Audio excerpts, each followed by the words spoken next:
Namaste and welcome to this exciting episode of Satyology Debunking Mythology. Satyology means science of truth or study of truth.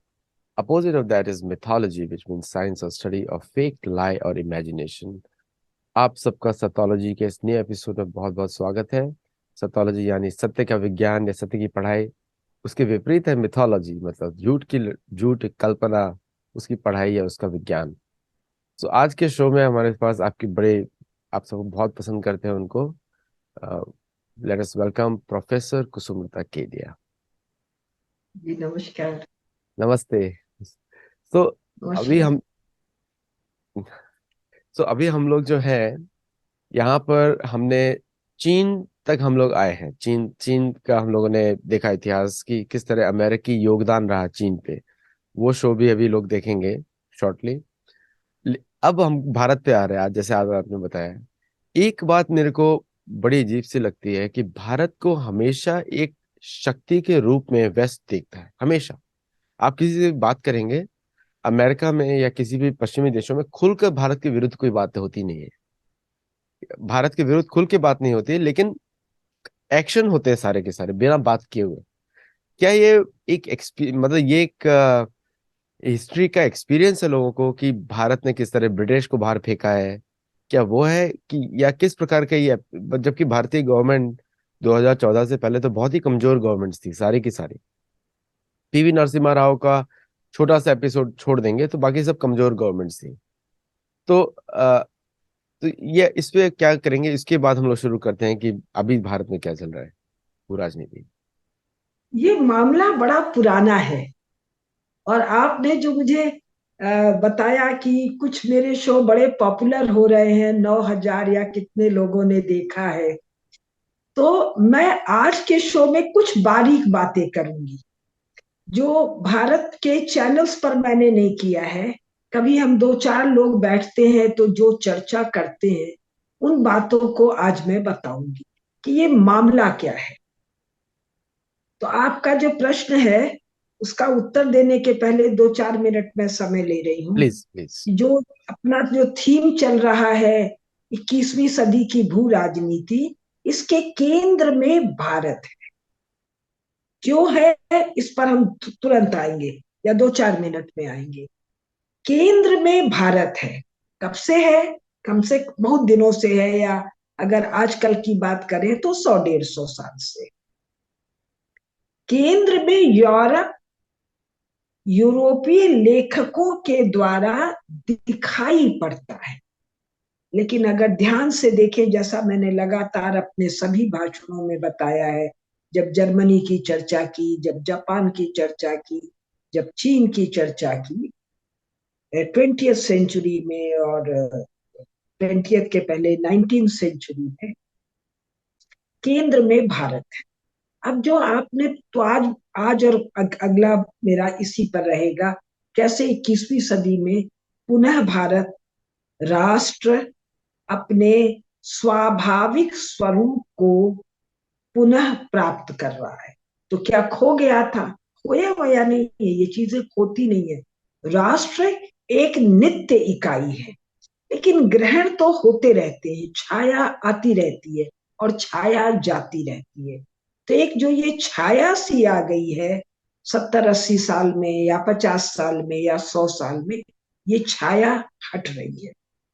तो जो आपने कहा कि Europe में या अमेरिका में भारत का विरोध खुलकर नहीं होता है, क्रिया अलग है। तो थोड़ी सी बारीक बातें मैं करने जा रही हूँ। अभी इसके पहले जो आपका शो चल रहा था उसको मैं थोड़ा सा सुन रही थी।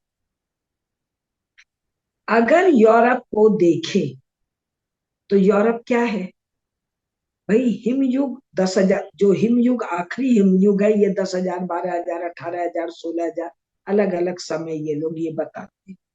फिर ये हिमयुग रुक गया मतलब इस ओवर। और जो हिम इकट्ठा है, जो आइस इकट्ठा है, वो रिसीड करता है। अब ये आइस का बहुत मोटा शीट है, तो इस मोटे शीट को रिसीड करने में फिर 8,000 साल है, 10,000 है, 12,000 है, 16,000 है, जितना भी साल वो लोग बता रहे। तो यूरोप मनुष्य के रहने लायक तो 2-3-4 हजार का मामला है। 4,000 भी नहीं, 3,000 भी नहीं, 2-2,500 साल का मामला है। कौन? यूरोप। यूरोप मतलब ग्रीस और रोम तो नहीं है। यूरोप जब कहते हैं तो उनका तात्पर्य होता है ये आपका इंग्लैंड, फ्रांस, जर्मनी, स्पेन, पुर्तगाल, डच, ये सब मामला होता है। लेकिन हम लोग चलिए यूरोप में पोलैंड, चेकोस्लोवाकिया, हंगरी, इनको भी चलो जोड़, तो ये रहने लायक तो 1,000-1,500 साल में होते हैं। ये जिसको रोमन एम्पायर कहते हैं, ये तो रोम को ही बताते हैं 400-500 साल बीसी, और बीसी में ये कोई नगर नहीं है, कोई गांव भी नहीं है, एक नन्हा सा ह्यूमन सेटलमेंट है। तो ये इलाका, ये क्षेत्र कौन सा है? जो मेडिटेरियन सी है, इसका नॉर्दर्न कोस्टल एरिया, ये थोड़ा गर्म हो गया है, यहाँ लोग रह रहे हैं। ये कौन लोग रह रहे हैं? जिसको 20th सेंचुरी में यूरोप वाले सेंट्रल एशियंस कह रहे हैं, सेंट्रल एशियन ट्राइब्स कह रहे हैं। लेकिन है तो ये सब के सब भरतवंशी, शक हैं, हूण हैं, कुषाण हैं, मंगोल हैं, तातार हैं, तुरुस्क है जिसको आप तुर्क कह रहे हैं, ये तिब्बती भी है, ये राजस्थान के गढ़िया लुहार भी हैं, ये संपूर्ण भारत के लोग हैं। और जिसको सेंट्रल एशिया कह रहे हैं, जो late 19th early 20th century में ग्रेट गेम बन रहा है। ग्रेट गेम मतलब एक फिजूल सी बहस हो रही है ब्रिटेन के पार्लियामेंट में कि साहब रूस ऊपर से उतर रहा है। कब? लेट 19th अर्ली 20th, कोई 30-35 साल का मामला है। और ब्रिटेन कह रहा है जी ऊपर से आ जाएगा रूस, तो भारत में हम जो ट्रेड वेड कर रहे हैं, हम जो थोड़ा कंट्रोल वंट्रोल का कोशिश कर रहे हैं, उसमें बड़ी सारी दिक्कतें आएंगी। तो ये जिसको सेंट्रल एशिया ग्रेट गेम कह रहे हैं, इसको लेट 19th यानी 1890, अर्ली 20th 1905 1911 में तो मामला ठंडा हो गया।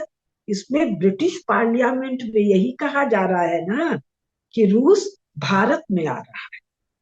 ये तो नहीं कहा जा रहा है कि रूस कजाकिस्तान आ रहा है या उज्बेकिस्तान या तुर्कमेनिस्तान या किर्गिस्तान।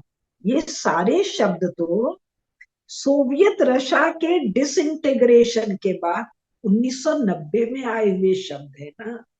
ये आर्टिफिशियल नेशन स्टेट तो लेट 20th सेंचुरी 1990 के बाद के मामला है ना। तो यूरोप क्या है? यूरोपीय लोग कौन है? भारतीय प्रवासी लोग हैं। कैसे हैं? वैसे ही जैसे United States of America, Canada, Australia क्या है? यूरोप से गए हुए प्रवासी लोग, यूरोप का इमिग्रेशन है। यूरोप मतलब इंग्लैंड का भी है, फ्रांस का भी है, जर्मनी का भी है, डच भी है, स्पेनिश भी है, पोलिश भी है, चेक्स भी है, सब है। तो ये लोग कौन है? ये सब भरतवंशी लोग हैं। और कौन है? ये पशुपालक हैं और ट्रेडर्स हैं। यूरोप 19th सेंचुरी तक पशुपालक समाज है। कौन से पशु? मोटा मोटी भेड़, थोड़ी सी बकरी, थोड़ा सा घोड़ा, ऊंट हाथी तो है नहीं। तो ये जो भेड़ पालने वाले, जो बकरी पालने वाले, ये कौन लोग हैं? जो उत्तरी भारत, जिसको तुम सेंट्रल एशिया कहते हो, इसके, जिसको आज तुम स्टेपी कहते हो, जिसको हम घास के चरागाह कहते हैं, घास के चरागाह कहां से कहां तक है? अगर आप भूगोल का नक्शा निकाल के देखेंगे तो पैसिफिक ओशन से कैस्पियन तक है, और कैस्पियन से अटलांटिक तक है। लेकिन कैस्पियन के बाद अटलांटिक तक 3 चैनल्स है। 3 चैनल में एक चैनल तो 10 किलोमीटर चौड़ा है, कुछ एक उससे ज्यादा है, एक उससे शायद कम चौड़ा है। तो ये प्रवासी भारतीय भी नहीं है यूरोपियंस, क्योंकि कोई प्रवास करके वहां नहीं रह रहा है। ये भारतीयों के पशुओं का स्वाभाविक चरागाह है, स्वाभाविक पास्चर लैंड है। जब जहां घास हरा है, यानी बर्फ जितने देर से पिघला है, घास उतनी उसके बाद हरी है, वहां पर पशुओं को लेकर लोग जा आ रहे हैं। और स्वयं यूरोप शब्द, इस पर तो जब अगला अपना सीरीज 2-3 के बाद आने वाला है, यूरोप वाला जो सीरीज है, उसमें मैं विस्तार से बात करूंगी, क्योंकि अन्यथा लोगों को भौचक हो जाएंगे कि मैं कह क्या रही हूँ। और उसमें मैं थोड़ा सा पुस्तकों का भी सहारा लूंगी। लेकिन जब आज विषय आ गया है तो ये मूल भारतीय लोग, जिनको जो भूल गए हैं, जो भूल गए हैं क्रिश्चियनिटी के कारण। ना ना, क्योंकि क्राइस्ट नाम का तो कोई हिस्टोरिकल कैरेक्टर हुआ नहीं है, क्राइस्ट से क्रिश्चियनिटी है। तो जब क्राइस्ट नहीं है तो क्रिश्चियनिटी भी नहीं है। तो क्रिश्चियनिटी शब्द क्या है? मिथोलॉजी, मिथ्या, माइथोलॉजी, जो भी आप कह लीजिए। तो फिर क्या है?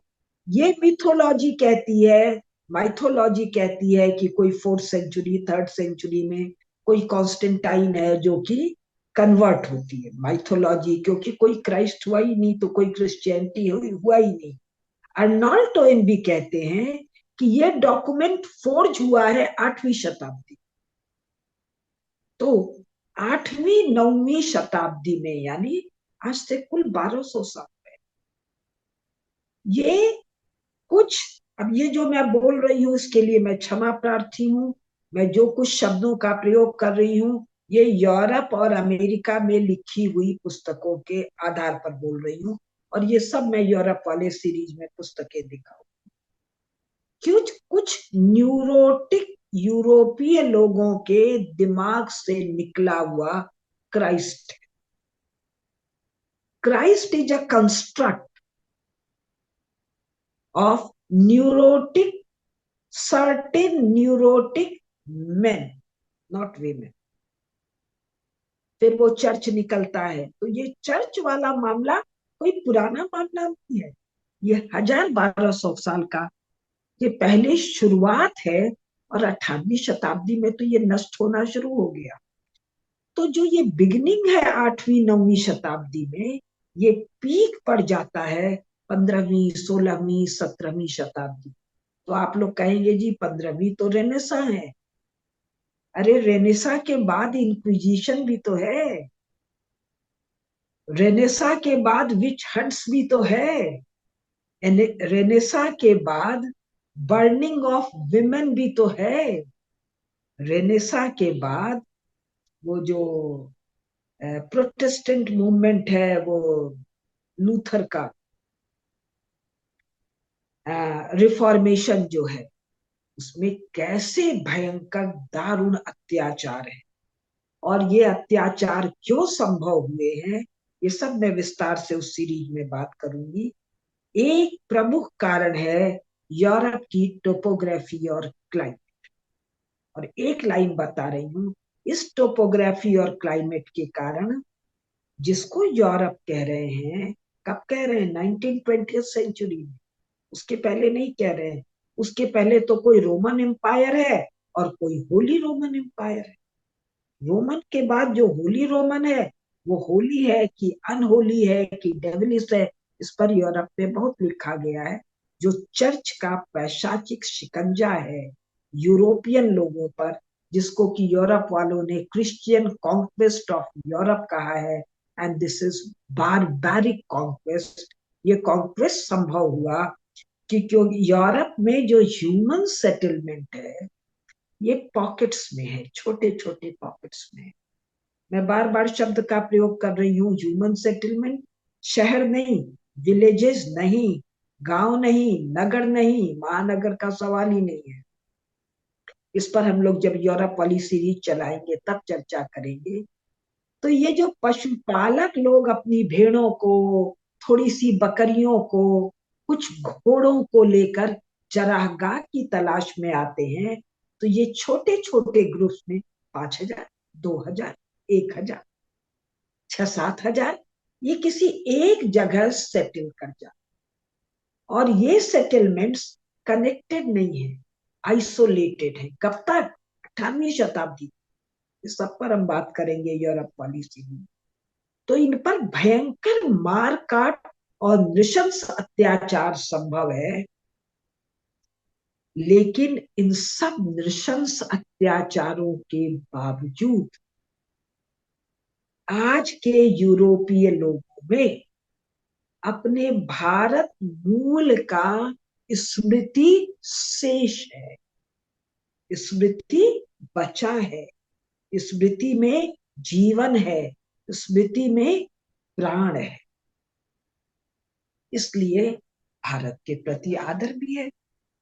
और चर्च से 1,000 साल या 700 साल या 800 साल नृशंस पीड़ा के कारण स्मृति भ्रंशता भी है, स्मृति लोप भी है। तो ये जो भारत वाला मामला है, ये कोई पोस्ट कोलंबस मामला नहीं है, ये कोई पोस्ट वास्को डिगामा मामला नहीं है, ये ये pre Columbus pre Vasco da Gama है। प्री क्यों कह रही हूं? अरे वो भारत की खोज में तो दोनों निकले थे, एक बोला पूरब जा रहा हूं, एक बोला पश्चिम जा रहा हूं। तो कोलंबस और वास्को डिगामा के पहले भारत कहाँ है? भारत यूरोप में है। अब अरे वो जो मार्को पोलो की कहानी आप लोग सुनाते हो, आप लोग मतलब यूरोपियंस जो सुनाते हो, जो अपने को गोरे लोग कहते हो, जो सुनाते हो, ये मार्को पोलो सच है कि झूठ है, मिथ है कि रियलिटी है, इस पर भी बड़ी सारी बातें हैं कि मार्को पोलो नाम का कोई आदमी है कि नहीं है, वो कहीं गया है कि नहीं गया है चीन और कुबलाई खान में, या सुनी सुनाई बातें, सब हम यूरोप वाले सीरीज में चर्चा करेंगे। ये उस कथा में ये पोप की चिट्ठी लेके जाता है, किसके नाम से? इंडी के सम्राट के नाम से। इंडी क्या है? इंडिया। इंडिया क्या है? इंदु सिंधु, सब पर हम लोग बात करें। मार्को पोलो कब है? 13th century. तो 13th सेंचुरी में पोप चिट्ठी किसी इंडी को दे रहा है, क्यों दे रहा है? पोप भी तो तुरुस्क है। ये न्यूरोटिक यूरोपियन भी तो कोई शक है, कोई पार्थ है। अर्जुन वाला पार्थ जिसकी चर्चा आपने प्रीवियस एपिसोड में अभी की, और आप तो बार बार करते हैं। ये कोई तातार है भाई, ये कोई हूण है। 13th Marco Polo. अब 5वीं शताब्दी आ जाइए, कूद के 800 साल पहले। ये जो रोमन एम्पायर का विध्वंस आप लोग बताते हैं, किसी अतिला द हूण से बताते हैं। ये अतिला हूण अति बला, ज्यादा बलशाली। ये हूण कौन है? भारतीय है भाई, सेंट्रल एशिया से आया हुआ आप बता रहे हैं। भारत आप कह नहीं पा रहे हैं। It's a love hate relationship. I am detached from my mother, I am detached from my homeland, I remember her, I am angry why she left me, और may be much more we will talk in another see. तो 5th century AD, अत्तिला the हून। और अत्तिला the हून का जब वर्णन मैंने पढ़ा, तो मुझे लगा मैं तो महाभारत पढ़। अत्तिला जब जाता है, इनके अनुसार जब आक्रमण करता है, तो जो सबको वो पत्र भेजता है, ये सारी कथा यूरोपियन कलम की लिखी हुई है। कब लिखी हुई है? Late 19, early 20th and 21st, late 20th and early 21st century की कथा जो लिखी गई है, उसको पढ़ने पर महाभारत की स्मृति आती है, किस प्रकार से वो रथ आते हैं, शकट आते हैं, वगैरह वगैरह। अब भाई केवल 5वीं शताब्दी क्यों? ये जो सो कॉल्ड रोमन एम्पायर है, ये कहाँ है? इंग्लैंड में है क्या? फ्रांस में है क्या? जर्मनी में है क्या? ये मेडिटेरियन के कोस्टल एरिया में है। और इसके 80% पर्सोनेल, कभी कभी 90% पर्सोनेल कौन है? सेंट्रल एशियन ट्राइब्स हैं। कोई गोत है, कोई अवार है, कोई मगवार है, कोई वंडाल है, कोई विसी गोत है, तरह तरह के नाम। कौन है भाई? सेंट्रल एशियन है जी। सेंट्रल एशियन कौन है जी? भारतीय हैं। यूरोप वाली कथा में मैं फिर आपको बताऊंगी। रोमन एम्पायर का राजा, रानी, राजकुमार, सेनापति, फाइनेंस मिनिस्टर, गुप्तचर, एट टाइम्स 80 to 90% कौन है? महामात्य, सेंट्रल एशियन या भारतीय है। चलिए मैं 0 AD तक आ गई। अब उसके और पहले, अब तो ये लोग ग्रीस को, रोम बता ही दिया, ग्रीस को भी यूरोप कहना चाहते हैं, नहीं भी कहते। क्रेते को भी यूरोप कहना चाहते हैं, नहीं कहते। ये क्रेते, ये ग्रीस, ये तो पढ़ियों का बनाया हुआ है ना। कौन से पढ़ी? वही वेद वाले पढ़ी, जिनकी कुतिया शर्मा है, जो देवराज इंद्र के लिए जासूसी करती है। तो क्रेते नहीं है ये, तो कृति कल तक आप लिख रहे थे, अब आप इसको क्रेते कह रहे हैं। तो ये ग्रीक लोग कौन है? ये यवन है हमारी भाषा में, आपकी भाषा में यूनान है। जबरदस्ती इंग्लैंड वाले ग्रीक कह रहे हैं, क्योंकि भारत आने पर इनको यवन यूनानी सब सुनाई पड़ते हैं। अब ये यूरोपा कौन है भाई? ये भी तो एशिया की राजकुमारी है। तो भारत ही यूरोप। एक स्टेटमेंट, 21वीं सदी की भू राजनीति पर मैं बोल रही हूँ। दूसरा स्टेटमेंट, ये भारत क्या है? ये 15 अगस्त 1947 वाला, जिसमें से पाकिस्तान निकल गया, अफगानिस्तान निकल गया, क्योंकि सोवियत रूस को हैंडल करने के लिए आपको स्ट्रेटेजिक लोकेशन चाहिए थी, और ये स्ट्रेटेजिक लोकेशन मुस्लिम बहुल उन इलाकों में नहीं थे जो पाकिस्तान में गए। ये स्ट्रेटेजिक लोकेशन वहां थे जहां हिंदू बहुत थे। इसलिए पाकिस्तान और बाद में बांग्लादेश, पूर्वी पाकिस्तान के वो क्षेत्र इन लोगों को दिए गए जो हिंदू बहुल भी थे, क्योंकि आइडिया ना तो मुसलमान है ना जिन्ना है, आइडिया है सोवियत रूस को कंटेन करना। 1945 में चर्चिल कहता है, भाई ये तो बल से मानेंगे। और सुभाष चंद्र बोस को कंटेन करने के लिए ये नेहरू आया है। नेहरू भी इनकी मजबूरी है, इंग्लैंड वालों की। क्यों? वो स्टालिन का चेला है। तो स्टालिन के चेले को भारत का प्रीमियर क्यों बना रहे हो? क्योंकि अन्य कोई देशद्रोही मिला ही नहीं पूरे कांग्रेस में, जो देश के विरुद्ध जाकर काम करे। दो ही मिले, नेहरू मिले, गांधी मिले। ऑल इंडिया नेशनल कांग्रेस ने अपनी वर्किंग कमेटी में तो पटेल को चुना था ना, नेहरू को तो एक भी वोट नहीं मिला। उसको पलटवा के नेहरू को लाया गया, और नेहरू को पावर हैंडओवर किया गया 15 अगस्त 1947 में। तो ये भारत क्या है 14 अगस्त को? 14 अगस्त को तो पाकिस्तान भी है, बांग्लादेश, और 1922 में तो अफगानिस्तान भी है, और 1905 में तो ये पांचों स्थान भी है। और 1850 में, 1860 में, 1870 में, 1880 में यूक्रेन भी है, सिक्योन भी है। भाई कैलाश मानसरोवर वाला तिब्बत भी तो भारत है। और ये मंगोलिया, मंचूरिया, ये भरतवंशी सम्राट नहीं है क्या? ये जो चंगेज खान है, ये महाकाल का उपासक नहीं है क्या? ये श्रमण और बौद्ध जिनको कह रहे हो, ये श्री हरि विष्णु का अवतार नहीं है क्या? और क्या इस पूरे क्षेत्र में 20वीं शताब्दी में 1945 के बाद, 1956, 1965, 70, 80, 90 में जो आर्कियोलॉजिकल एक्सकवेशंस हुए हैं, किनके द्वारा, यूरोपियों के द्वारा, रूसियों के द्वारा, अमेरिकियों के द्वारा, जापानियों के द्वारा, उसमें नटराज शिव नहीं मिले हैं क्या? उनमें नंदी पर सवार सदाशिव नहीं मिले क्या? वहां अष्टभुजा दुर्गा नहीं है क्या? अष्टभुजा दुर्गा इंग्लैंड में नहीं है क्या? आदित्य सूर्य जर्मनी में नहीं है क्या? स्पेन में नहीं है, पुर्तगाल में नहीं है, पाकिस्तान में नहीं है, सिक्योंग में नहीं है, चीन में नहीं है, कि जापान में नहीं? और गजमुख गणेश और मकर वाहिनी गंगा, सातों महाद्वीपों में एक एक नदी गंगा नाम से प्रतिष्ठित है कि नहीं? ये तो सब late 20th, after second world war के एक्सकवेशन की बातें मैं बता रही हूं।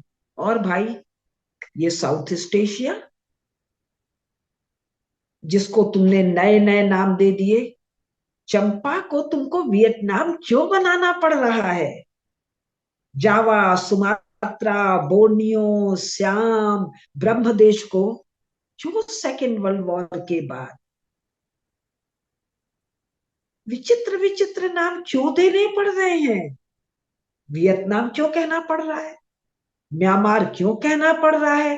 कंबोडिया क्यों कहना पड़ रहा है? इंडोनेशिया, मलेशिया क्यों कहना पड़ रहा है भाई?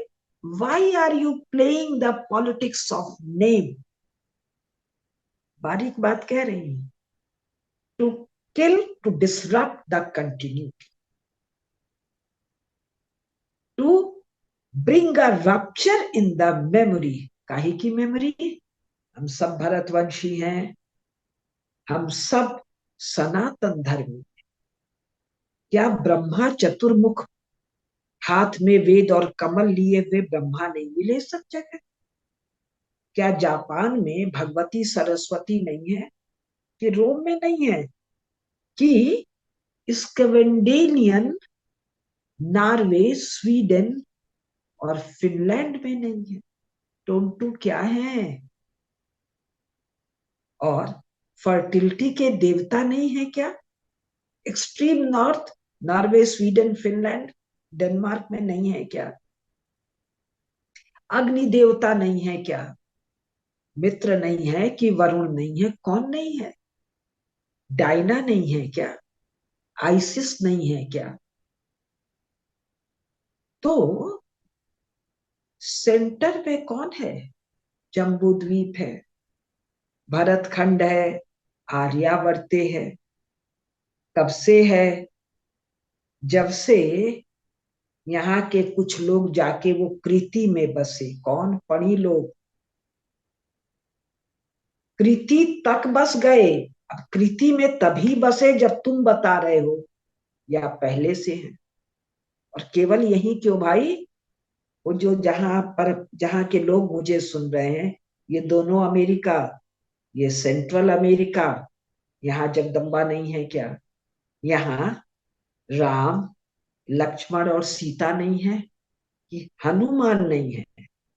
कि गरुड़ नहीं है? ये जो आपका बाज है, ये गरुड़ ही है ना, ईगल?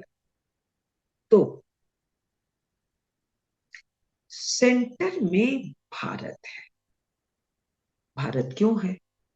बहुत से कारण है।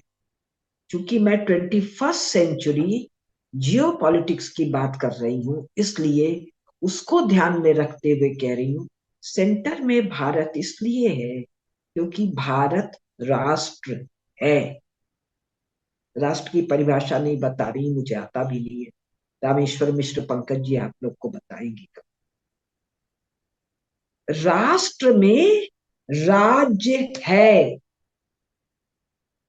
राजा है, महाराजाधिराज है, भूपति हैं, दिग दिगंत को विजय करने वाले सम्राट हैं।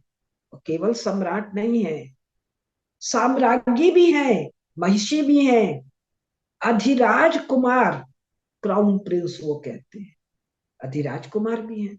जब राजा का नाम आता है तो रानी का नाम आता, और रानी किसकी बेटी है वो बताते, और इन दोनों राजा रानी के कौन पुत्र हैं, और राजा के अन्य रानी जो किनकी पुत्री है उनके कौन पुत्र हैं।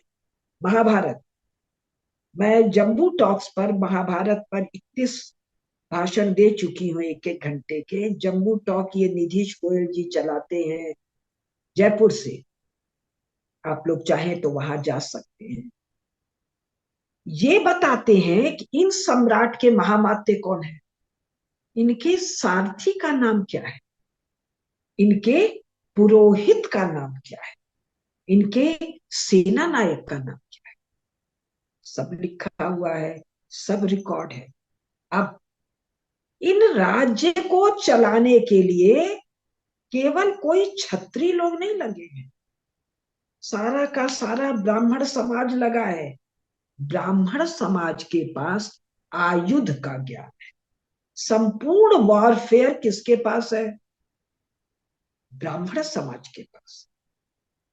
और ब्राह्मण समाज से केवल काम नहीं बनता है, जो अरण्य में जाकर ऋषि तपस्या कर रहे हैं, संधान कर रहे हैं, अनुसंधान कर रहे हैं, वो सब राज्य की चिंता कर रहे हैं। जब भी अरण्य से कोई महर्षि, कोई ब्रह्मर्षि किसी राजा के राज दरबार में आते हैं, कुशल क्षेम के बाद राजा से जो प्रश्न पूछते हैं, हमारे सभी शास्त्रों में है, are you doing this, are you doing this, are you doing this, are you doing this, is it okay, is it okay, is it okay, ऐसा तो नहीं है, ऐसा तो नहीं है। केवल राज्य राज्य और राज्य, इतना भी कम पड़ रहा है। वो देवर्षि नारद जो है, जो परम परम परम विष्णु भक्त है, नारायण नारायण ही जिनका जीवन है, वो स्वेच्छा से आके उतर आते हैं युधिष्ठिर महाराज की सभा में। अकेले नहीं भेंट करते, वन में नहीं भेंट करते। ये राजा लोग जब वन में जाते हैं अपनी चतुरंगड़ी सेना के साथ, तब उनसे नहीं कहते, सभा में आते हैं और कहते हैं मैं खास काम से आया हूँ। आपके पिताजी जिनका देहांत हो गया है, जो स्वर्ग जा चुके हैं, उन्होंने संदेशा भेजा है कि आपको राजसूय यज्ञ करना है। माने पिताजी स्वर्ग में बैठे हैं और राज्य राज्य। फिर वो आकर सभा में, मैंने ये पूरा का पूरा विषय दिया है जम्बू टॉक में, वो जो प्रश्न करते हैं, वो प्रश्न मेरी जानकारी में, मैं काफी पढ़ती बढ़ती हूँ, अंग्रेजी वाला भी हिंदी वाला भी, केवल और केवल भारत। तो आप कहेंगे इंग्लैंड फ्रांस, तो भाई ये सब तो थे नहीं ना, ये तो बर्फ में दबे हुए, यहाँ तो मनुष्य ही नहीं था। न इंग्लैंड था, न फ्रांस था, न स्पेन था, न पोर्चुगाल था, न जर्मनी था, न डेनमार्क था। आज से 2000 साल पहले नहीं था। आज से 1000 साल पहले इसका नाम आपने नहीं सुना। एक पुस्तक जो शायद आप लोग के ध्यान में हो, एंगस मेडिसन, यूएनडीपी का स्पॉन्सर्ड प्रोजेक्ट, 2000 साल का इकोनॉमिक हिस्ट्री, ये 1500 साल इन देशों का नाम तो लिखता है, 0 AD से 1500 तक। इनके नाम 0.0001% भी जीडीपी नहीं लिखता। They don't exist. कब? आज से 500 साल पहले। किसके लिए? यूएनडीपी के स्पॉन्सर्ड प्रोजेक्ट के एंगस मेडिसन। किस सेंचुरी में? सन 2000। पुरानी बात नहीं कह रही हूं। 2000 एडी में एक स्पेशल पर्पस से एक पुस्तक छापी जा रही है, जिसके प्रीफेस में लिखा जा रहा है, उसकी भी कहानी यूरोप वाले सीरीज में मैं सुनाऊंगी, जिसके प्रीफेस में कह रहे हैं कि ये किताब देशों के गवर्नेंस को गाइड करेगी। क्यों गाइड करेगी? जिससे यूरोप के देशों का, यूरोप में अमेरिका, अमेरिका ऑस्ट्रेलिया सब शामिल कर लेते, जिससे कि यूरोपियन देशों के नेशनल इकोनॉमीज का रेट ऑफ ग्रोथ मेंटेन किया जा सके। माने ये स्पेसिफिक एक्सप्लिसिट ऑब्जेक्टिव है, तब 1500 एडी तक इंग्लैंड, यूएसए, जर्मनी, जर्मनी और मनी इंग्लैंड में थे ही नहीं भाई। इनके नाम से 0.001% बेचारा नहीं लिख पा रहा है, भारत के नाम से 32-33% जीडीपी लिखता है। कौन सा भारत? 15 अगस्त 1947 वाले भारत के बारे में।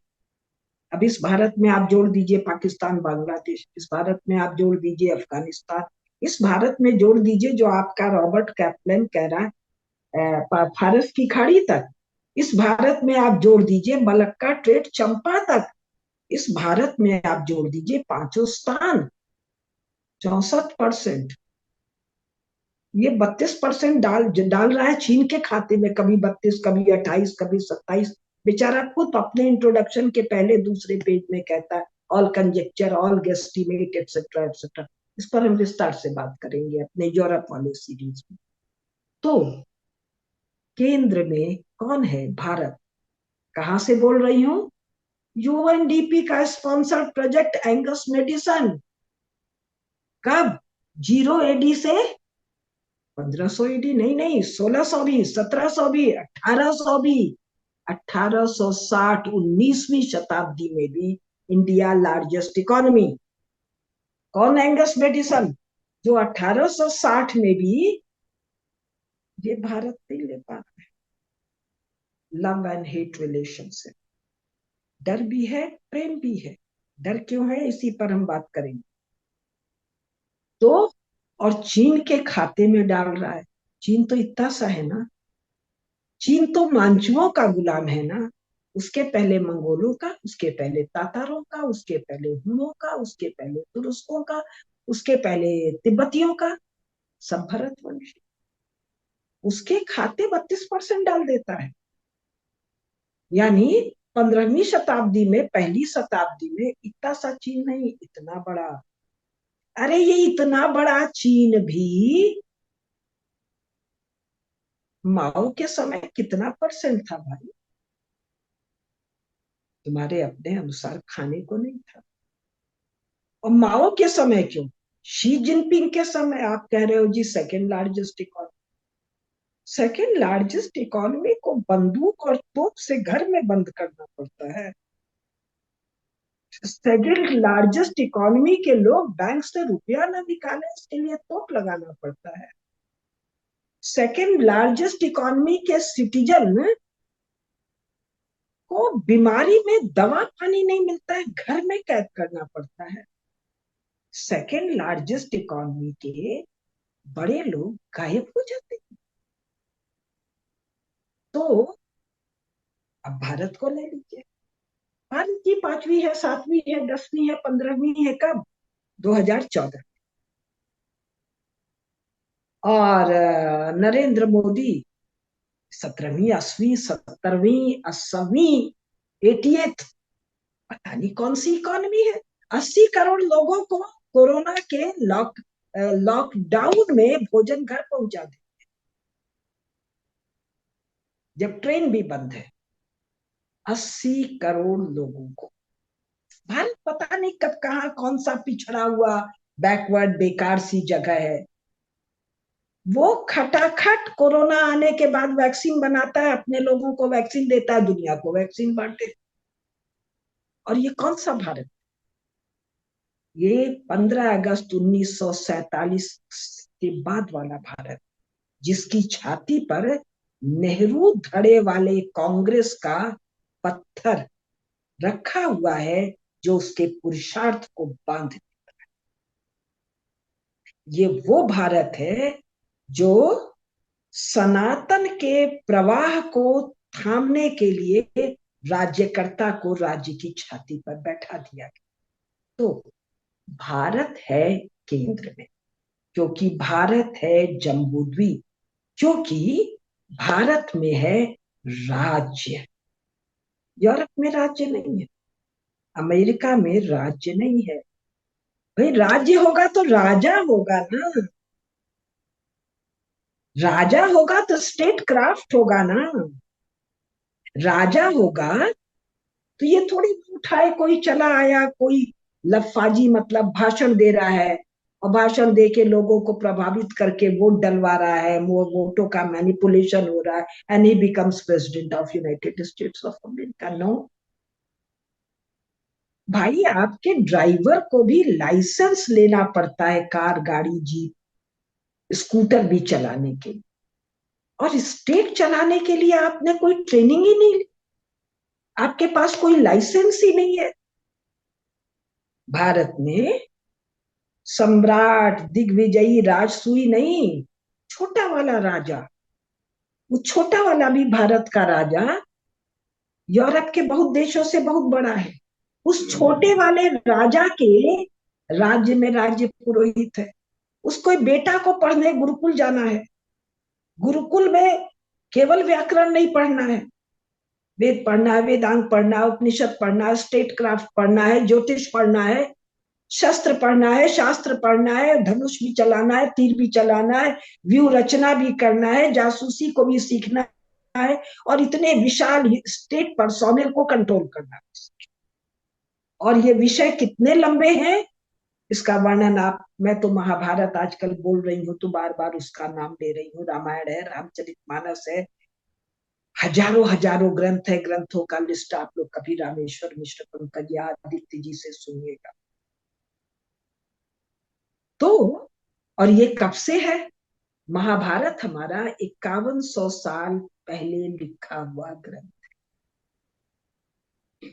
महाभारत युद्ध के कंटेम्पररी, समकालीन आई विटनेस वेद व्यास जी द्वारा। ये कोई माइथोलॉजी नहीं है बाद में उठे और कंस्ट्रक्ट कर दिया। अभी भी कंस्ट्रक्शन का झंझट है कि एंगस मेडिसन कंस्ट्रक्ट करता है डाटा। तो पढ़ के हंसी आती है कि तुम डाटा भी कंस्ट्रक्ट करते हो। तुम लिखते हो कि ये मेरा कंजेक्चर, तुम लिखते हो कि ये जी गेस्टिमेट है इकोनॉमिक्स में। तो ये कंस्ट्रक्ट कर रहे हैं कहा? भारत के इतर, संपूर्ण एशिया भारत है, संपूर्ण यूरेशिया भारत है। ध्यान दे रहे हैं? तो जो स्टेट क्राफ्ट का अभाव है कहाँ है? यूरोप और अमेरिका में। ये भारत से भय का इनका कारण है, क्योंकि ये हैं तो भारतीय, इनको राजा, राज्य पता है, याद है, स्मृति है, किंतु चर्च ने रगड़ के, मार के नष्ट कर दिया। नष्ट कुछ होता नहीं है इस शाश्वत सृष्टि में, नष्ट कुछ नहीं होता है, कुछ लुप्त हो जाता है, लोप हो जाता है, दिखता नहीं है प्रत्यक्ष, कुछ प्रत्यक्ष उपस्थित होता है। तो यूरोप से लुप्त है, नष्ट तो होता नहीं है। तो यूरोपीय लोगों के चित्त में स्मृति है, और भारत में 1947 तक राजा है। 1947 तक नहीं, प्रीवी पर्स की समाप्ति 1974, 75 या 72, 73 का प्रीवी पर्स समाप्त हुआ, तब तक राजा है।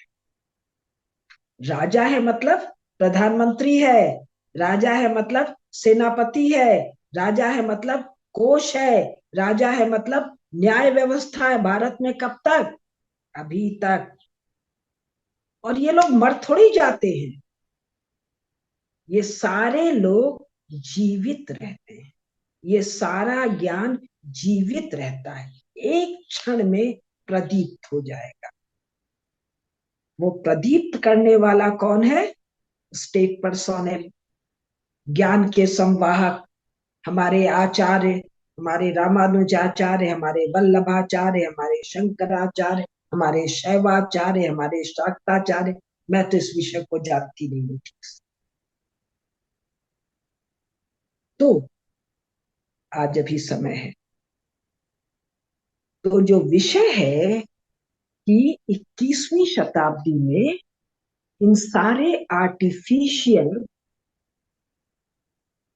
इलीगल, टेम्पररी नेशन स्टेट जो मेल्ट करने वाले हैं, इनको भय होना स्वाभाविक है। स्टेट को थोड़ी भय होता है, स्टेट तो एक इम्पर्सनल इकाई है।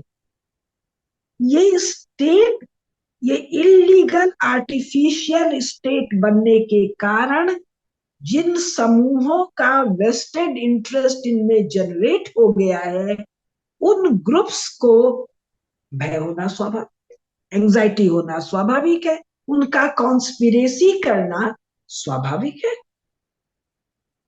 यूनाइटेड स्टेट्स ऑफ अमेरिका 1945 के पहले नोवेयर, 1945, 1990, 45 साल में वर्ल्ड फोरम पर चर्चा हो रही है कि America is going down, United States of America is going down and others will emerge. 45 साल कुल क्यों? You don't have statecraft, you don't have raja. ये थोड़ी कि किसी को पकड़ के लाए जी अब हम 4 साल के लिए हम प्रेसिडेंट है या प्राइम मिनिस्टर है, हम हैं और एक कोई सामने है जो हमारा अपोजिशन है। अरे राजा का कोई अपोजिशन होता है? सब मिलकर प्रजा के रंजन के लिए राज्य का संचालन कर रहे हैं ना। और तुम जिसको डेमोक्रेसी कह रहे हो वो क्या है? कांस्टेंट एक अपोजिशन है जो आपको क्रिटिसाइज करेगा, 4 साल जो आप करके जाएंगे वो हटा देगा, फिर वो 4 साल आएगा वो हटा देगा। यहाँ तो 1000 साल तक एक डायनेस्टी है जो प्रजा के रंजन के लिए काम कर रही है। तो भारतीयों की स्मृति में ये सब जीवित है। ये कौन जानता है? ये यूरोप जानता है, ये अमेरिका जानता है। कैसे जानता है? First world war, second world war, Bharat से 15 लाख सेना गई, 25 लाख सेना गई, और ये सेना जो आधे से अधिक भारत में भारतीय राज्य हैं वहां से गई। जर्मनी का रोमेल, जब वो अफ्रीका का कौन सा वॉर थिएटर है वहां पर तेजी से जीतने जा रहा है और सुएज कैनाल खतरे में पड़ रही है, तब बीकानेर के महाराजा जा रहे हैं और बीकानेर की ऊंट सेना जा रही है, and they are pushing back Rommel. और तब जब दोनों लड़ाइयों के बाद England Victoria Cross, Victoria Cross और एक विक्टोरिया मेडल दे रहा है, more than 90% coming to Bharat के छाती पर, भारत के सैनिकों की छाती।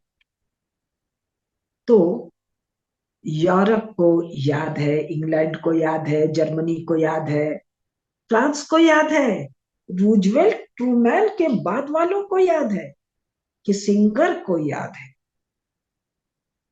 वॉर हिस्ट्री में फर्स्ट वर्ल्ड वॉर और सेकेंड वर्ल्ड वॉर के इतिहास में तुमने एक्सप्लिसिटली नहीं लिखा, लेकिन चर्चिल के जो वो पेपर्स आए हैं जो मैंने दिखाया, जो 50-100 साल बाद छपते हैं, उसमें तो चर्चिल कह रहा है कि साहब इन दोनों लड़ाइयों के लिए भारतीय सैनिकों, हिंदू सैनिकों की भर्ती मत करो, ये हमको लड़ाई खत्म होते ही धक्का देके बाहर कर।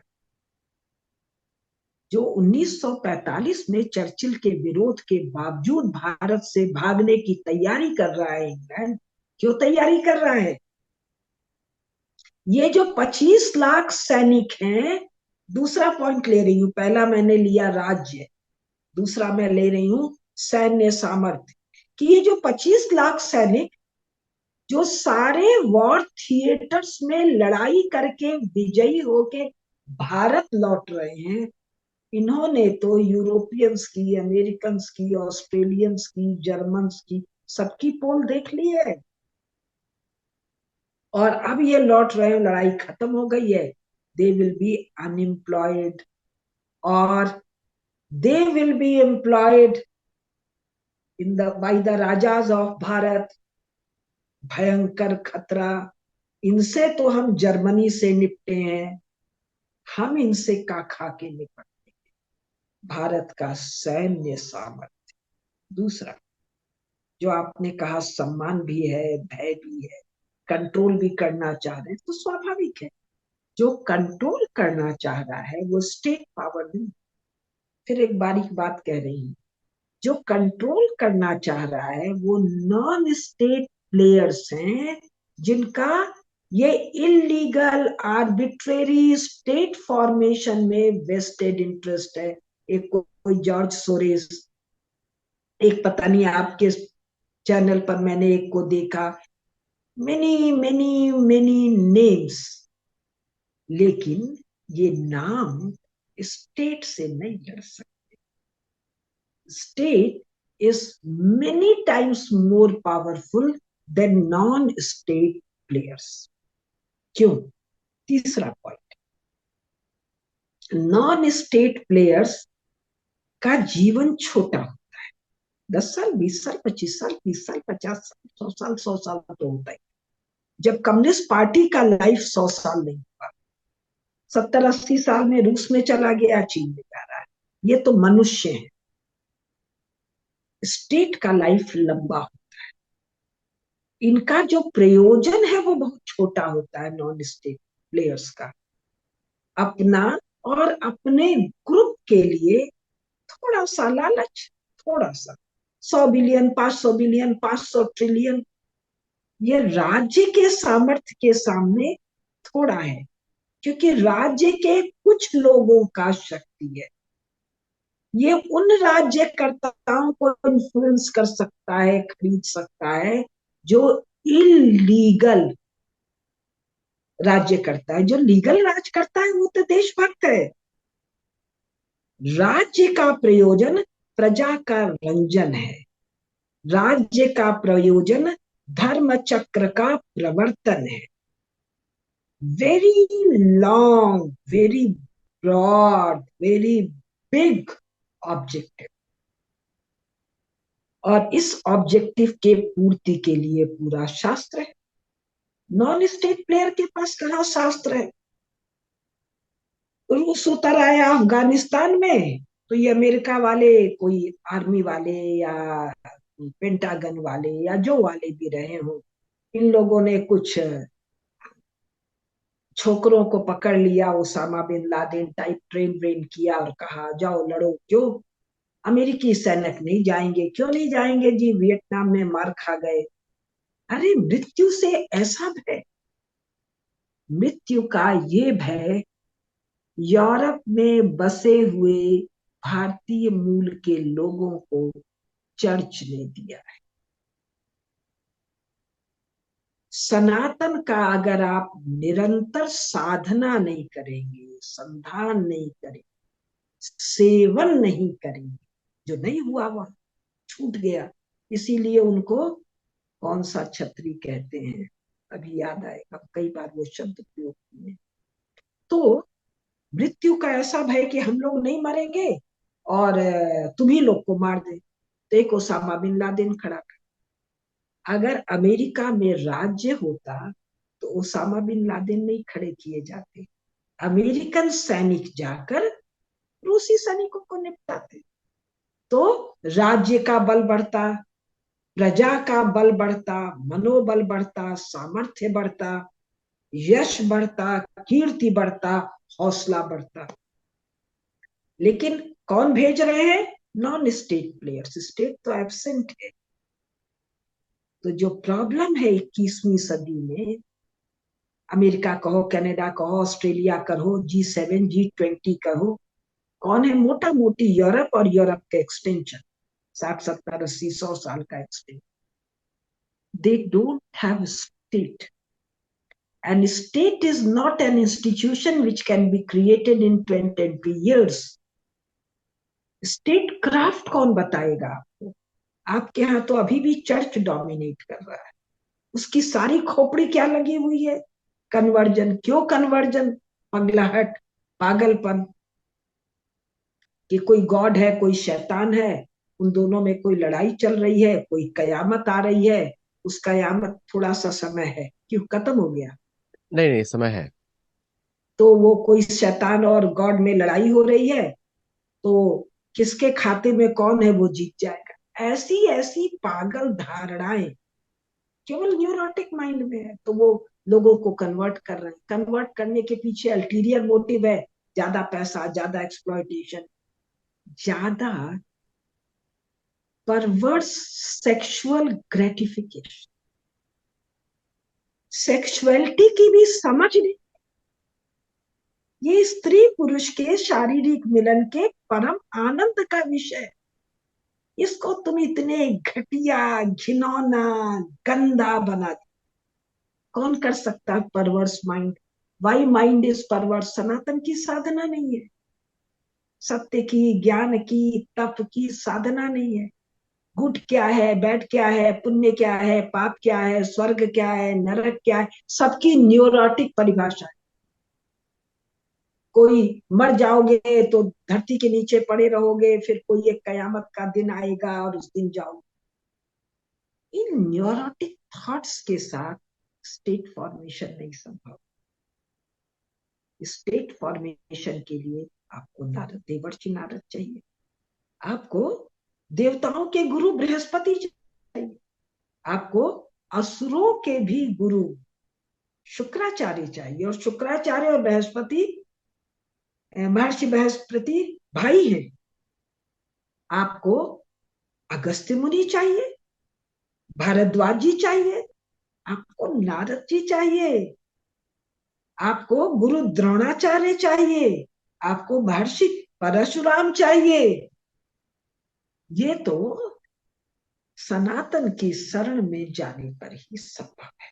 अतः मैं एक बार क्लोज कर रही हूं, फिर अगला लूंगी। 21वीं सदी में जो सबसे बड़ा विषय है, भारत के पास राज्य है। अब ठीक है, अभी जो चल रहा है वो गड़बड़ है, शड़बड़ है, खराब है। बदलने में क्या मिनट भाई, क्या सेकंड, सेकंड मिनट भी नहीं, कितने निमिष। उनके तो इस भ्रू विलास से प्रलय आती है और वो उत्पसृष्टि होती है। यहाँ तो राज्य वाज्य की स्मृति और सब ठीक से चालू हो जाएगा। तो एक चेतन मन काम करता है, एक अचेतन मन काम करता है। यूरोप के, अमेरिका के, ऑस्ट्रेलिया के, कनाडा के, रूस के लोगों के अवचेतन मन में तो पता है हमने कैसे कैसे पाप, नृशंस पाप किए। उनके अचेतन मन को ये भी पता है ये स्टेट राज्य नहीं है। उनके अचेतन मन को ये पता है, जिसको डेमोक्रेसी कह रहे हो, ये चर्च को तोड़ने के लिए लाई गई थी। चर्च के हाथ से शक्ति खींचने के लिए लाई गई थी। ये प्रजा के रंजन के लिए नहीं आई थी। ये धर्म चक्र के प्रवर्तन के लिए नहीं आई थी। ये कॉस्मिक लॉज को अनवरत बहने देने के लिए नहीं आई थी। ये तो सब भारत के पास। और भारत मतलब 15 अगस्त 1947 नहीं भाई, ये सब। और ज्ञान नष्ट नहीं होता है, लुप्त मतलब हमको नहीं दिख रहा है। मैंने साधना की, मुझे दिख जाएगा। साधना से ज्ञान प्रकट होता है, मतलब मुझे मुझे प्रत्यक्ष होता है। प्रकट होने का मतलब वो तो वही है, मुझे नहीं दिख रहा। यूरोप में प्रकट होगा, अमेरिका में प्रकट होगा। अमेरिका भी तो महादेव का देश है, बजरंगबली हनुमान का देश है, महामाया का देश है, महाशक्ति का देश है। और संपूर्ण यूरोप, वहां के भी तो देवी देवता जाग रहे हैं। सेंसस पढ़िए यूरोप का, पेगन्स की संख्या बढ़ती जा रही है। पेगन्स कौन है? जिनके चित्त में देवी देवता अंगड़ाई ले रहे हैं। मित्र वरुण ऐसा थोड़ी है, ये संपूर्ण धरती माता विष्णु वल्लभा है, श्री हरि की प्रियतमा है। इस संपूर्ण धरती की रक्षा श्री हरि का प्रिय दायित्व है। वो बार बार आते हैं, तो देवगण तो सब जगह जागेंगे। सनातन तो हर जगह जागेगा, और हर जगह जागेगा, हर जगह श्री हरि के प्रतिनिधि के रूप में राजा होगा, राज्य होगा। 1000 साल, 800 साल, 700 साल, ये तो छोटा सा मामला है, निमिष मात्र है, पल भर है। तो आज का मैं क्लोज कर रही हूं। 21वीं सदी में भारत अपने स्वरूप को पुनः प्राप्त कर रहा है। क्यों? पहला कारण मैंने बताया, इस सब वही के गए हुए लोग, इनको सब पता है, बोल नहीं रहे हैं, यहाँ सब है। बहुतों के तो यहाँ पर सब कुछ है। रॉबर्ट कैपलन जब लिख रहा है कि मैं इंडो पैसिफिक में चाइना और यूएसए का बात कर रहा हूं, जानबूझ के प्रीफेस में चंपा के भग्न मूर्तियों की चर्चा कर रहा हूं, तो उसके तो प्रत्यक्ष है ना यहाँ पर रॉबर्ट कैपलन के, ऐसे ही थोड़ी चर्चा कर रहा है। संभल संभल के बोल रहे हैं। क्यों? ये रॉबर्ट कैपलन जैसा विदेश विभाग के स्ट्रेटेजिस्ट, कौन है? स्टेट नहीं है, नॉन स्टेट प्लेयर्स हैं, with vested interest plus tremendous fear ingrained in them by church and stupid ideas. जब आइडियाज स्टूपिड हैं तो वो भय देते हैं, घृणा देते हैं, घबराहट देते हैं। मिथ्या जिसको आप कहते हैं, मिथ्या माइथोलॉजी, तो वो तो आपको यही सब देंगे, सत्य होगा, सनातन होगा, तो हर्ष देगा, आनंद देगा, उत्साह देगा, आत्मविश्वास देगा, क्योंकि आप देव की शरण में। ये ज्यादा बोल गई, लंबा। नहीं, एक्चुअली जब मैंने महाभारत के 4 बुक्स लिखे हैं, सबसे पहला षड्यंत्र इनका ये था कि भारतीयों को मनोबल तोड़ने के लिए कि युधिष्ठिर जुआरी है, पहला इनका था। नारद मुनि पत्रकार है, दूसरा। और तीसरा इनका था कि 5 पांडव में सिर्फ एक ही शक्तिशाली है, अर्जुन। ये तीनों गलत स्टेटमेंट्स हैं। और चौथा इनका है कि जैसे जो मूर्ति पूजा पे आपने बात किया कि हमारे यहाँ मूर्ति पूजा होती ही नहीं है, हमारे यहाँ होती है अर्च विग्रह की सेवा। पूजा हाँ। मूर्ति पूजा नहीं होती, अर्च विग्रह की सेवा होती है। प्राण प्रतिष्ठा के बाद ही होती है सेवा उसकी, है ना। तो ये चारों पॉइंट्स पे अटैक हुआ। और हमारे जो मैं तो इतना बोलूंगा कि भारतीय मूर्ख है, ये लोग मूर्ख नहीं है। और लेकिन हमारी परंपरा को छोड़ दें, परंपरा वाले बहुत बुद्धिमान है, क्योंकि वहां पे किसी ने भी इनको मूर्ति नहीं माना। आज भी लोग जाते हैं, मंदिरों में जाते हैं हनुमान जी की का दर्शन लेने के लिए, या जब कष्ट हो तो प्रार्थना करने के लिए जाते हैं, कहीं गणेश की जगह जाते हैं। तो अगर आप जो हमारे जो आइडियल्स हैं, जैसे वेद बदल दिए गए, ये एक और षड्यंत्र हुआ, वेद बदल दिए गए। पुराण पुराण के बारे में सब काल्पनिक है ये बोल दिया गया, जबकि सभी आचार्य सिर्फ पुराणों को ही कंठस्थ करते हैं, क्योंकि आप पुराणों के माध्यम से वेद समझते हैं। तो ये सब गलत गलत जो धारणाएं डाली गई, ये एक दिखाता है कमजोरी, क्योंकि इनके अंदर इतना मनोबल नहीं है, या फिर ब्रह्म की शक्ति नहीं है। और मतलब एक जानवर तरह का जीवन है ना। जार्मन का डेफिनेशन बड़ा सही है, पशु भी समाना, धर्म भी ना पशु भी समाना। कि धर्म नहीं है तो पशु के समान है आप, द्विपद पशु। तो वो लेकिन शास्त्र को ये धारण। पशु से बहुत गंदे हैं। बिल्कुल, पशु। वो तो अपना स्वधर्म पालन करते हैं, ये लोग वो भी नहीं कर रहे हैं। अच्छा, अब मेरे क्वेश्चन आता है, ये बैकग्राउंड के बाद एक क्वेश्चन ये है कि आपने महाभारत की बात करी, आपने बताया किस तरह भारत एक देश है और ये लोग एक प्राइवेट सिटीजन है, ये आपका कंक्लूजन हुआ, प्राइवेट सिटीजन है भारत में।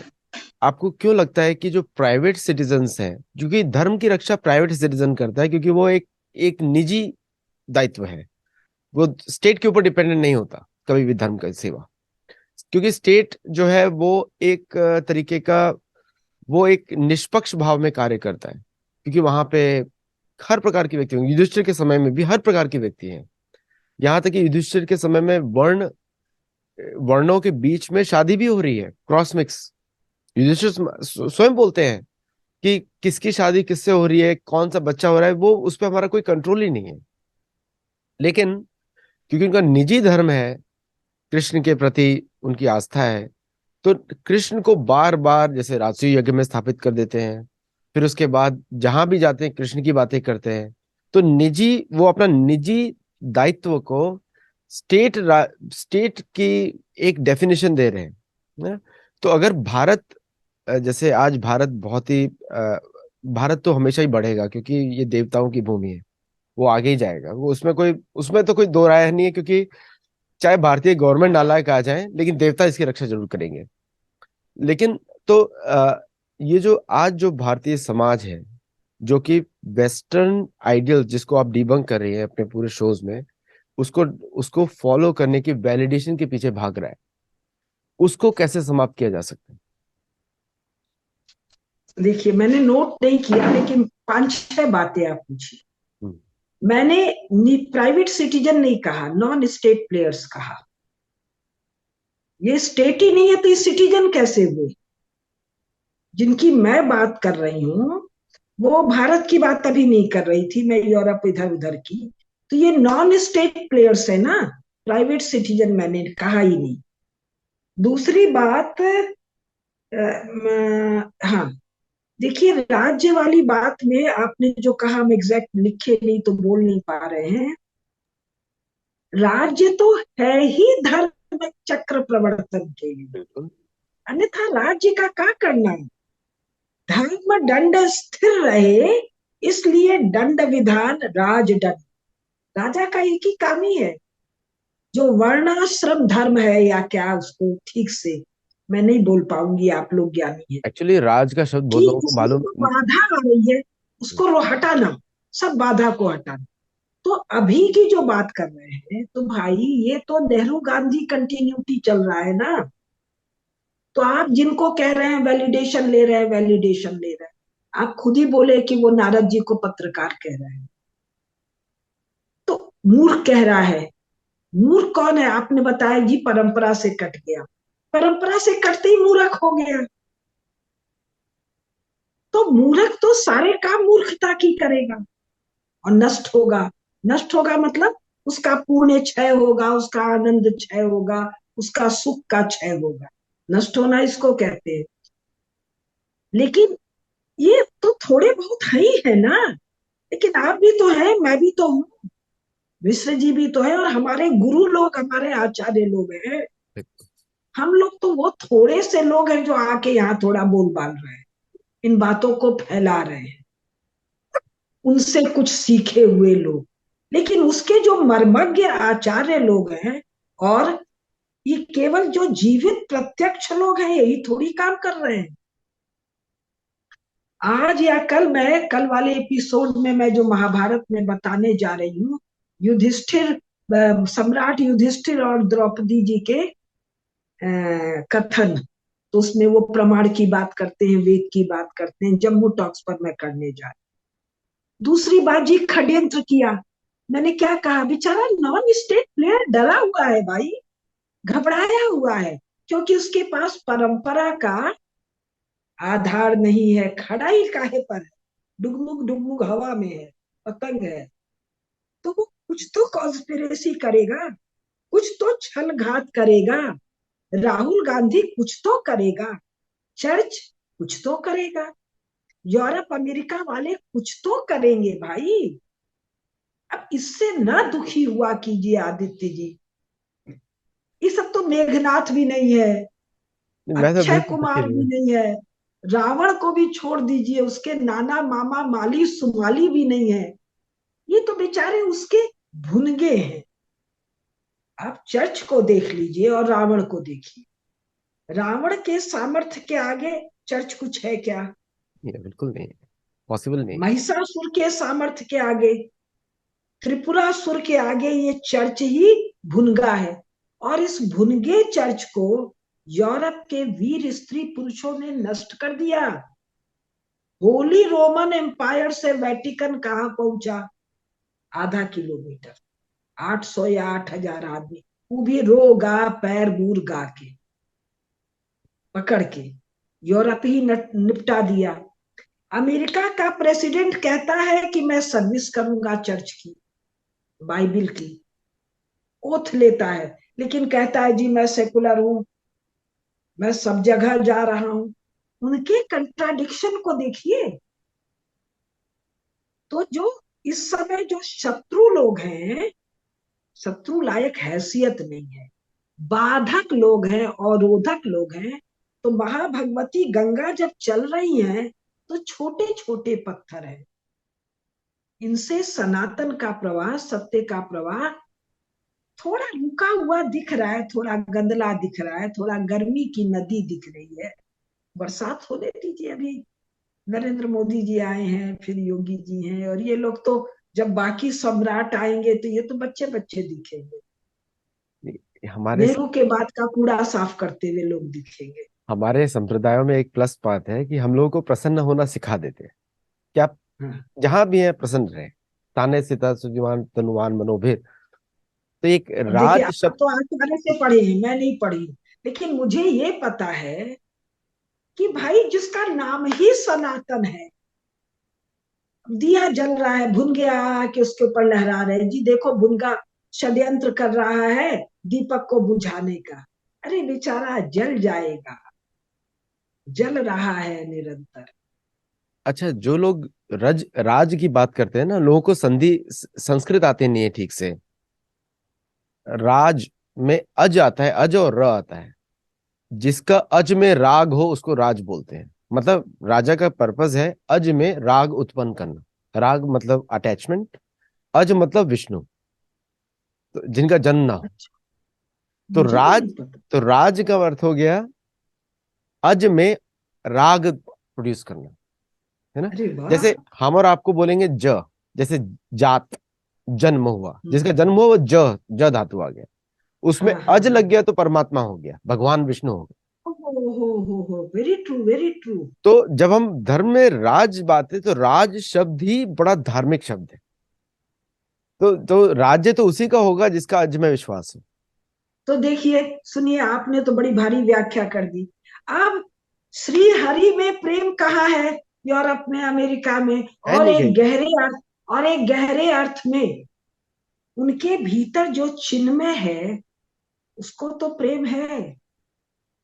उनको वो प्रेम है। प्रेम चर्चियांटी से ढका हुआ है। अन्यथा एक अपने श्रील प्रभुपाद एक गए और जाते ही ज्योति जग गई। लाखों लाखों लाखों लाखों। ये गीता में एक क्योंकि, श्लोक है। हाँ। जी, अजोपि बताए सन ना। अजोपि सन अव्यय आत्मा भूतानाम ईश्वरोपि सन प्रकृतिम सामधिष्ठाय संभवामि आत्मा माया। तो ये अजोपि सन अव्यय आत्मा, मेरा मतलब अज, जिसका मेरा कभी जिसका जन्म ना हो और मैं सब में हाँ। प्रस्तुत हूँ। तो मेरे को वो मानना चाहिए, मैं सभी आत्म माया, मैं उन सभी का स्वामी हूँ। तो राज तो वही करता है जिसको अज में विश्वास हो। बाकी सब तो हाँ।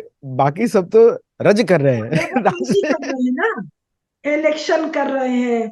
और देखिए यूरोप, आपने कहा है यूरोप वाला सीरीज चलाएंगे, ये पूरा का पूरा मामला चर्च से पावर छीनने का था। राज्य बिल्कुल। करने का तो मामला ही नहीं था। नहीं, एक्चुअली चर्च जो को तोड़ने का था, और चर्च वर्ड को इन लोगों ने ठीक से तोड़ा है। मैंने अपनी पुस्तक में 2 साल पहले लिख दिया था, गोल्ड ग्लोरी एंड गॉड में, जो डीमन क्रेजी है, जिसको जो डेमोक्रेसी बोलते हैं, डीमन क्रेजी है। तो वो इन्वेंट ही किया गया था। सेक्युलरिज्म शब्द चर्च के विरुद्ध इन्वेंट किया गया है। वो हाँ, किसी और के यस लिए नहीं है। एग्जैक्टली। हाँ, चर्च के विरुद्ध था। चर्च के विरुद्ध है वेरी वो। ट्रू। और अब्राहमिक कल्चर के विरुद्ध है, क्योंकि वहां पे हाँ लोगों का, जैसे अगर आप राज करते हैं तो आपको 4 प्रकार की प्रजाओं का पालन करना पड़ेगा, उसको बोलते हैं लोक संग्रह। लेकिन हाँ इन्होंने क्या किया, एक मनुष्य को बनाया कि मनुष्य has a dominion over matter. मतलब हाँ औरत को भी मैटर बना दिया, जानवरों को भी हाँ मैटर बना दिया। और हाँ। नेटिव्स, अच्छा, जो इधर के जो मूल निवासी हैं, नेटिव्स हैं, अमेरिका के नेटिव हो गए, यूरोप के नेटिव हो गए, रोमानी पीपल जिनको आजकल रोमानी बोलते हैं वो लोग, उनका नंबर बहुत ज्यादा है। यूरोपियन हम्म। रोमानी लोगों का नंबर आज भी 50 से 60 मिलियन है।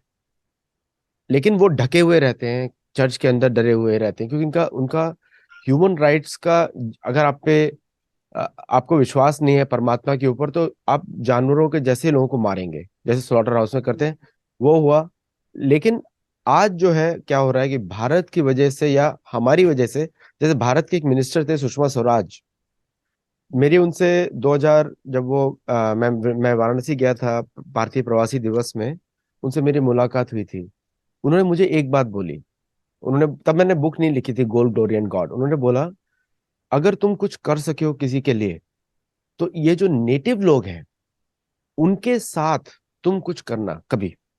क्योंकि उनके ऊपर मेरा, क्योंकि वही लेकर आई थी सबको उधर।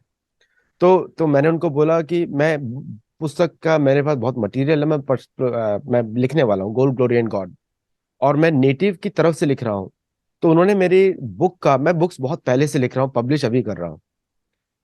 तो उन्होंने अभी तो मेरे पास 4-5 बुक्स का मटेरियल है।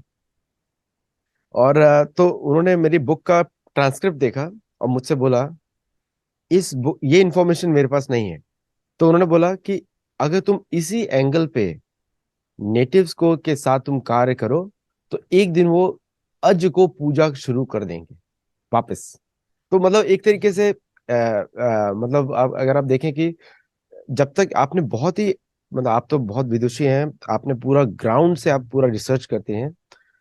तो जब तक हमारे जो मूल निवासी भारतीय लोग दुनिया भर में लोगों की ओनरशिप नहीं लेंगे, क्योंकि ये हमारे ही लोग हैं, हमको ये यस नहीं देखना है किस यस। देश में है वो, हमको ये देखना है कि हम्म। वो जहां भी है, स्थान है, सीता श्रुतिमान तनुआ, उनका उनकी श्रद्धा यहीं से आ रही है।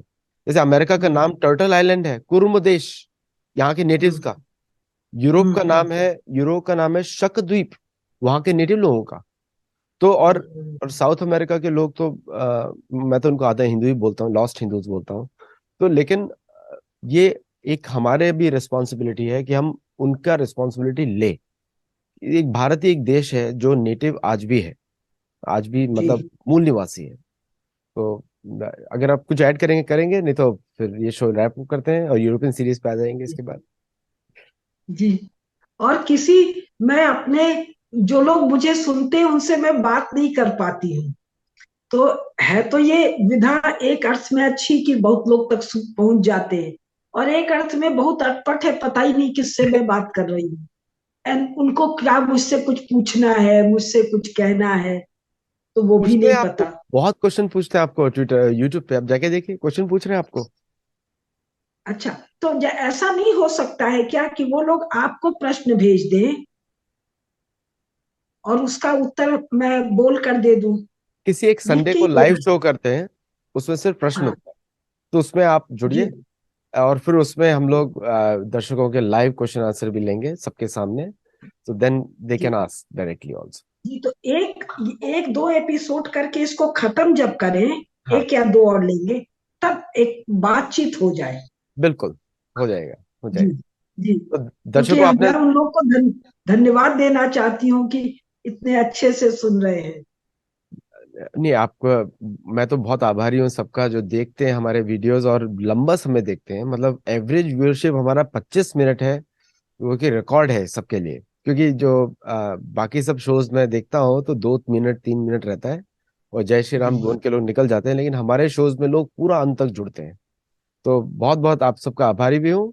और इनका प्लेलिस्ट है कुसुमलता जी का, प्रोफेसर कुसुमलता केडिया जी का। उस प्लेलिस्ट में आपको इनके सारे वीडियोस एक ही जगह मिल जाएंगे, जैसे इनका खुद का ही चैनल है वो। तो उधर आप उनके सारे वीडियोस एक जगह देख सकते हैं, शेयर कर सकते हैं और लोगों को बता भी सकते हैं उसके बारे में। तो बहुत बहुत धन्यवाद आज आपका। और आप सब लोग जरूर लाइक करिए, शेयर करिए और सब्सक्राइब भी करिए चैनल को बड़े नंबर्स पे, ताकि हम लोग 1 लाख के मार्क पे जल्दी से पहुंच सके। और नमस्कार। मैं अमेरिका तो आ ही रही हूँ अगस्त में, अगस्त में रुकूंगी। अब मेरे घर में रुक रही हैं और मैं घर में आ रही, इधर आ रही हैं। और तो आप सब लोग इनको उन लाइव लोगों सुन से सकते हैं अमेरिका मिलूंगी, में। हम्म। और उन लोगों से मिलूंगी भी। उनसे जी मिलेंगे भी, और आप इनका लेक्चर्स यहाँ पे लाइव सुन सकते हैं और देखेंगे भी, इनको मिल सकते हैं, ऑटोग्राफ भी ले सकते हैं, इनकी पुस्तकें भी शायद रहेंगी हमारे पास। तो आप जी। ले सकते हैं, पर्सनली आप ले सकते हैं। तो बहुत बहुत धन्यवाद सबका, नमस्ते।